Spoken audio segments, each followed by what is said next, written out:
జై శ్రీరామ్. రైతు మిత్రులందరికీ నమస్కారం. నేను మీ రవీందర్ బొడ్డుపల్లి. మీరు చూస్తున్నారు రవీందర్ పాడి పంటలు యూట్యూబ్ ఛానల్. గత 7 సంవత్సరాల నుండి నేను ప్రకృతి వ్యవసాయం చేస్తున్నాను. సుభాష్ పాలేకర్ పద్ధతి ద్వారా నేను వ్యవసాయం చేస్తూ ఉంటాను. సివిఆర్ చింతల వెంకరెడ్డి గారి మట్టి ద్రావణంతో స్ప్రే చేస్తుంటాను. ఈ సంవత్సరం పండించిన RNR 15048 తెలంగాణ సోనా షుగర్లెస్ బియ్యాన్ని నా మీద నమ్మకం ఉంచి నా వద్ద కొన్న వారందరికీ పేరు పేరున ధన్యవాదములు. మీ స్ఫూర్తి నాకెంతో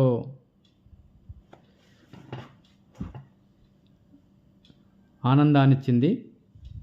ఇలానే నన్ను నమ్మి నేను పండించే రైసును మీరు కొంటారని ఆశిస్తున్నాను. అదే స్ఫూర్తితో ఈ సంవత్సరం కూడా మళ్ళీ వ్యవసాయానికి సిద్ధమయ్యాను.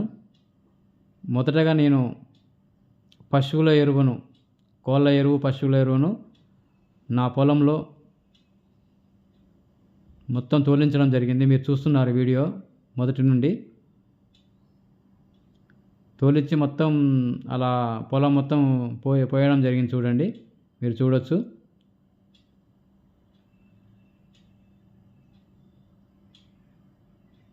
మీరు కనబడుతుంది విజువల్స్, ఆ ఎరువు అన్నమాట. అది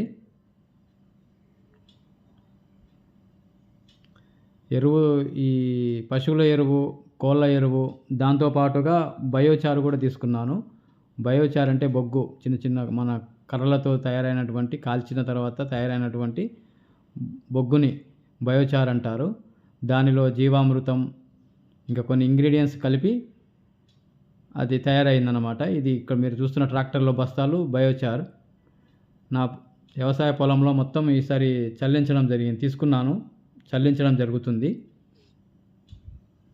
ఇది జహీరాబాద్ దగ్గర నుండి తెప్పించానన్నమాట. ఈ బయోచార్ వచ్చేసి కేజీ 10 రూపాయల చొప్పున పడింది. చూడండి, మీకు కనబడుతుంది విజువల్స్లో.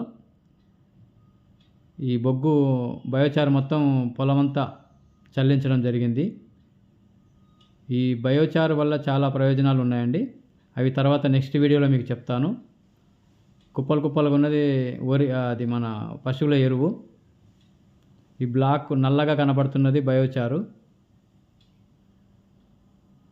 ఈ సంవత్సరం ఇది కొత్తగా బయోచారు తీసుకోవడం జరిగింది. దీనివల్ల మన పంటకి చాలా బలం వస్తుంది, వాటర్ ఎక్కువగా నిల్వ ఉంటుంది. చూద్దాం రిజల్ట్ ఎలా ఉంటుందో ముందు వీడియోస్లో మీకు చెప్తాను. ఇది మనం కూడా తయారు చేసుకోవచ్చు అండి. బయోచారు మన పంట పొలాల్లో వచ్చిన కర్రలతోటి కాల్చి దీన్ని తయారు చేసుకోవచ్చు. Easy method.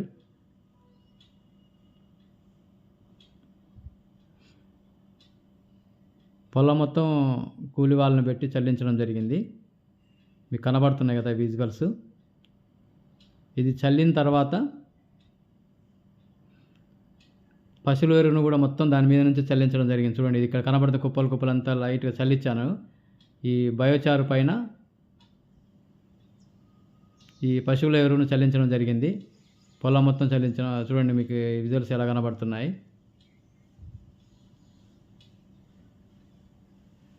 ఈసారి దిగుబడి మంచిగా రావాలని మీరు కోరుకుంటారని ఆశిస్తున్నాను.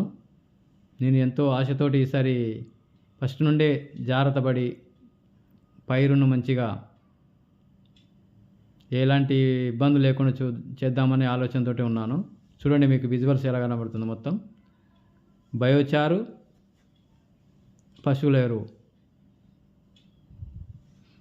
ఈ కోళ్ళ ఎరువు కూడా తీసుకున్నాను. ఒక కోళ్ళ షెడ్ దగ్గర నుంచి 1 ఎకరానికి 10 ట్రాక్టర్ల వరకు పోయించాను అనమాట.